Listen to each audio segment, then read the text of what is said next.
Coucou tout le monde, j'espère que vous allez bien.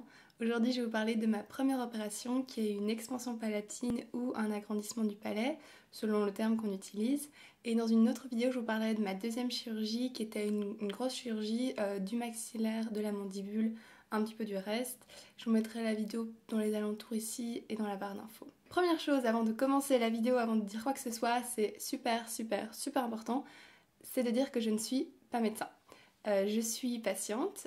Toutes les informations que je vais vous donner dans cette vidéo seront des informations avec mon point de vue, mon vécu, mon expérience et des informations que j'ai reçues des professionnels qui m'ont suivi, mes recherches, mais ce ne sera jamais de l'information médicale puisque je suis juste patiente. Après, ça n'empêche pas que voilà, je me suis vraiment passionnée pour le sujet. Si j'ai décidé de faire cette vidéo et de vous parler de tout ça, c'est parce que quand j'ai eu mon opération, j'ai passé tout le processus. Je me sentais parfois franchement découragée, c'était long, c'était un peu douloureux et je me suis dit en fait j'ai envie de partager mon expérience, pouvoir vous accompagner dans votre processus, dans votre cheminement et aussi pouvoir vous inspirer, vous dire que ça va aller, qu'il y a une lumière au bout du tunnel et que le reste c'est long mais on y arrive. Mes vidéos seront sous forme de cheminement, là c'est la première partie, puis il y aura encore le reste. C'est un petit module qui va se greffer un peu à chaque fois. Comme ça, vous pouvez comprendre à travers tout le processus dans lequel je suis passée et peut-être vous informer pour vous réfléchir et analyser votre situation. Donc un petit peu d'histoire personnelle. Il y a 3 ans, j'ai été diagnostiquée avec une mâchoire trop en arrière et ça avait des répercussions sur la manière de m'alimenter, de respirer, ma posture, mon équilibre. J'avais des douleurs ici à la mâchoire qu'on appelle ATM, très fortes, c'était très contracté. Et j'ai donc suivi un processus des opérations. J'ai d'abord eu 2 opérations, j'ai eu un traitement orthodontique, j'ai suivi un kiné, un ostéopathe, une logopède, enfin orthophoniste. J'ai eu tout. Je suis contente de vous partager ce que j'ai eu comme processus. Si vous êtes sur cette vidéo, c'est que vous avez probablement été chez votre orthodontiste, votre dentiste, et qui vous a dit, voilà, il va falloir opérer. Qu'est-ce que ça veut dire opérer ou pas? Quelles sont les alternatives? Quelles sont les causes? Quelles sont les conséquences? C'est ce que je vais vous parler pour le cas de ma première opération, donc l'expansion palatine. Alors, avant de commencer cette vidéo, il me semble assez important de commencer par faire un petit point anatomique. Je vous le dis tout de suite, j'ai un verre qui manque ici, je sais pas pourquoi. Ça me donne un air un petit peu... Un point anatomique, comme ça on va pouvoir définir ensemble comment est-ce que moi j'en suis arrivée là et pourquoi j'ai dû me faire opérer. Donc accrochez-vous, ça va être super chouette et super informatif. On va remonter un petit peu dans mon histoire personnelle quand j'étais un tout petit bébé et c'est un moment crucial parce que c'est là où tout a commencé. Les petits bébés, eux, ils ont une alimentation uniquement liquide pendant les premiers mois de vie. Ensuite, vers 4-6 ans, on va commencer la diversification alimentaire, donc on va leur donner soit la méthode classique des purées, des panades, voilà, tout assez liquide mixé, ou alors il y a une seconde méthode que j'ai découvert il n'y a pas longtemps qui s'appelle la diversification alimentaire menée par l'enfant et qui consiste à donner des gros morceaux d'aliments à l'enfant, par exemple une patate cuite, et celui-ci va devoir mâchouiller et la découvrir et ça va travailler un petit peu sa mastication. Moi je n'y connais pas plus que ça mais je trouve que c'est une méthode super intéressante. Par contre il faut éviter tout ce qui est aliments dits dysphagiants, c'est-à-dire les morceaux de salade, les fruits secs où le petit bébé pourrait s'étouffer avec. Donc je n'y connais pas plus, si vous avez des infos, n'hésitez pas à me dire. Et donc l'alimentation du petit nourrisson est essentiellement liquide, ce qui veut dire qu'il va aspirer du lait maternel, soit à l'allaitement au sein de sa mère, soit dans un biberon.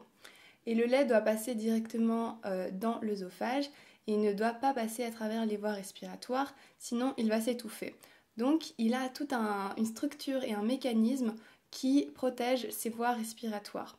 Vous savez par exemple des fois on boit de l'eau et tout d'un coup on fait genre et bien en fait ça s'appelle chez les adultes une fausse route. Je sais pas si on peut dire ça chez les enfants mais c'est une fausse route. Le liquide va passer dans les voies respiratoires et directement ça va provoquer un réflexe qui va vouloir le faire expulser parce qu'il faut pas que ça rentre là-dedans sinon grand danger pour nous. Et donc le petit bébé lui il a des une structure anatomique très différente de l'adulte. Par exemple, il a le larynx qui est un petit peu plus haut, il a aussi une langue beaucoup plus étalée, beaucoup plus importante, et il a ce qu'on appelle autour des lèvres, il va créer une étanchéité, c'est-à-dire qu'il va utiliser et contracter le muscle orbiculaire des lèvres pour faire un petit phénomène de succion. Je sais pas si je le fais bien, j'ai jamais vraiment eu cette période, enfin voilà, ça fait longtemps. Et ça va permettre d'aspirer le lait et s'alimenter tout simplement. Et donc, il a cette structure qui, au fur et à mesure, va se modifier. Vers 3-4 ans, normalement, il va commencer à acquérir et à tendre de plus en plus vers une structure anatomique adulte pour avoir une déglutition beaucoup plus mature. Parce que quand il est bébé, il va faire de la succion avec sa langue et quand il est adulte, il va déglutir différemment. Pour vous démontrer ça, j'ai mon assistant avec moi aujourd'hui. Je vous présente mon assistant. Oui, on dirait qu'il va vous tuer dans votre sommeil et manger le reste de vos membres, mais c'est juste une impression. En fait, il est gêné, c'est tout. Bon, je pense que je vais lui enlever ses yeux.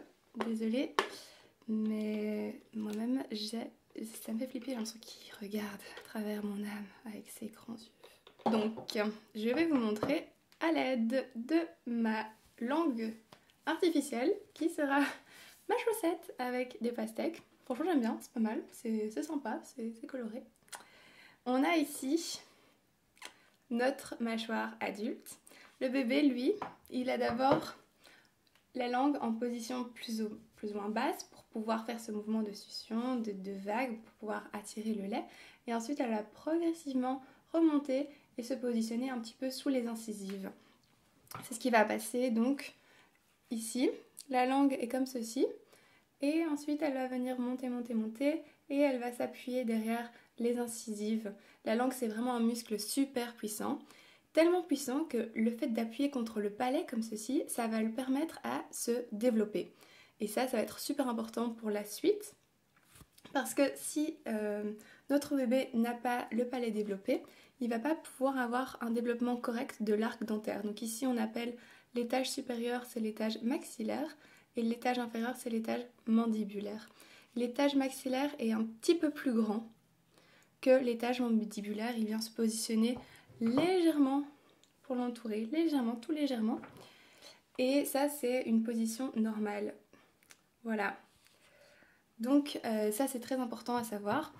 Et bizarrement, on ne sait pas trop pourquoi, enfin s'il y a des causes que je vous parlerai après, certains enfants, la position de la langue reste basse au lieu de monter vers le palais.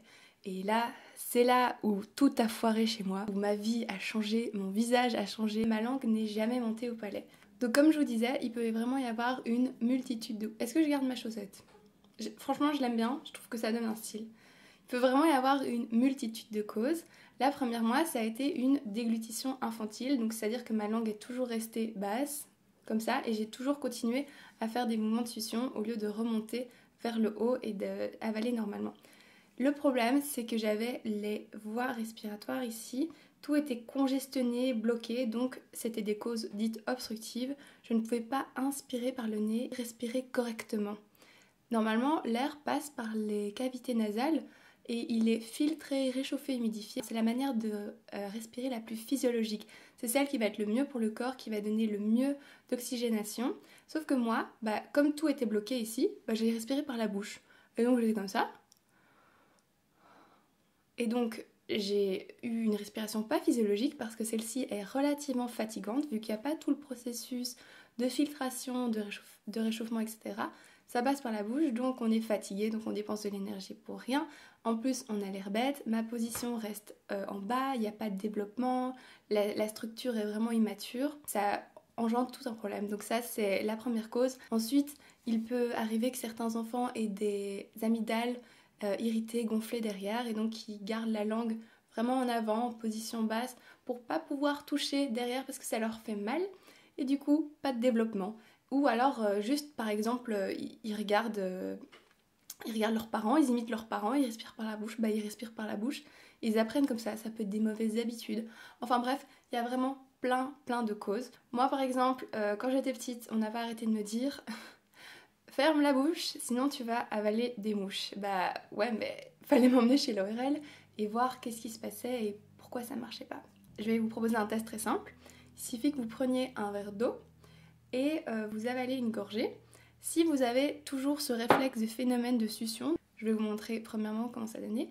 Et une déglutition normale, donc vous devez être détendu, les épaules relâchées, une contraction légère des dents ici, mais pas énorme. La langue doit être relevée sur le palais, positionnée derrière les incisives, elle doit être sur ce qu'on appelle la pupille palatine, c'est une petite bosse. Et vous devez avoir les lèvres qui ne se contractent pas, tout détendu. Donc je vais vous montrer la première manière, comment déglutirer une personne qui a toujours ce réflexe de succion en étant enfant.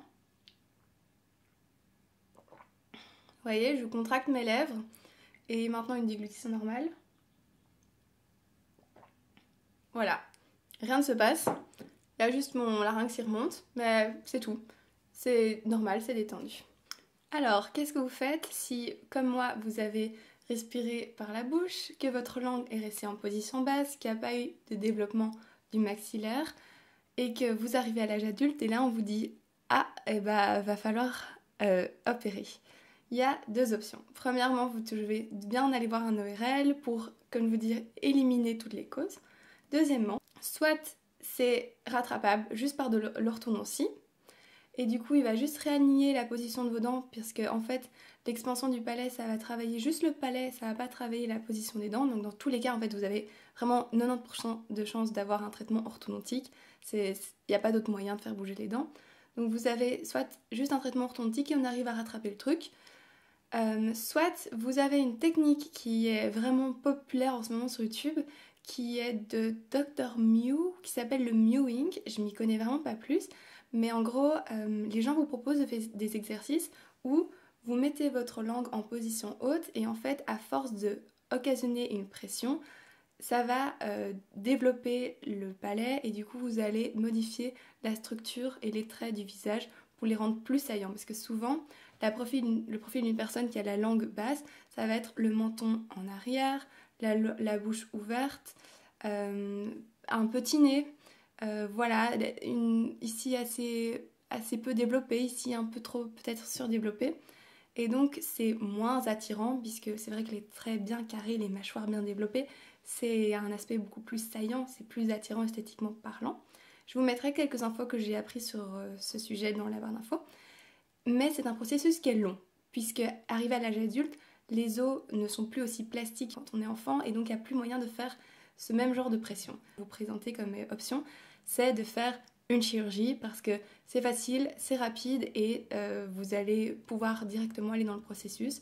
Surtout que quand vous êtes adulte, comme je vous dis, les os sont consolidés, il n'y a pas vraiment peu d'autres moyens. On peut encore bouger, mais ça demande beaucoup plus de temps. Donc moi c'est mon cas, c'est ce que j'ai fait, c'est que j'ai fait une expansion du palais. Et c'est un processus qui est assez banal, en fait courant chez les enfants.